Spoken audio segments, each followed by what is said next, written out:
ජයවර්ධනපුර රෝහලේ විශේෂඥ වෛද්‍ය මහේෂි සුරංගි විජේරත්න අත්අඩංගුවට ගත්තා ඊයේ. කවුද මේ මහේෂි සුරංගි කියන්නේ? දුමින්ද සිල්ලා වෙඩි වැදිලා හොස්පිටල් අරන් ගියාට පස්සේ දුමින්ද සිල්ලාගේ සෛල මැරිලා සිහිය නැහැ මතක නැහැ අරක මනන් කියලා වෛද්‍ය රැකවරණය දුන්නේ දේශපාලන උමනාව මත මෙන්න මෙයා. මට දවසක් ලොකු කතන්දර ගොඩාක් තිබුණා. හොස්පිටල් එකේ හිටපු ගොඩාක් කාර්ය මණ්ඩල ගොඩක් කට්ටිය මාරු කරා. හැබැයි මෙයා මාරු කරේ නැහැ. හරිද? ඒක තමයි දේශපාලනයේ තිබිච්ච සම්බන්ධතාවය. කොහොම හරි ඇයි මෙයා අත්අඩංගුවට ගත්තේ?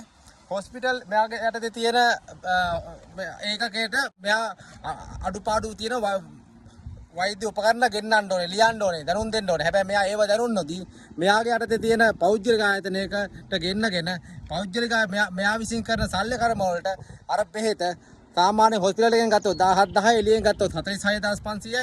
මෙයාගේ ආයතනයේ 120000 ඉඳලා 250000 දක්වා ගණන් වැඩි. මිනිස්සෙක් මැරෙන්න ඕන මෙන්න තියලා බෙහෙත් ටිකක් ගන්න ගියාම සල්ලි කර්මයට වාජනය කරන්න ගියාම මෙයා කරන්නේ ඒ මිනිස්සු මරාගෙන කාපු එක. මෙයාගෙන් බෙහෙත් ජාතු ගොඩක් කට්ටිය එකෙන් මැරිලා තියෙනවා.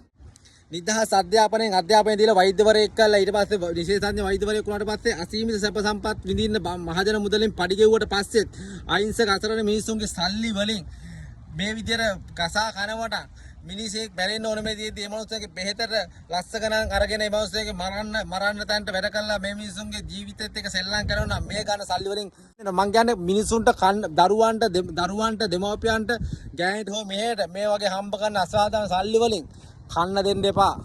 යා දෙන්නේ නැහැ.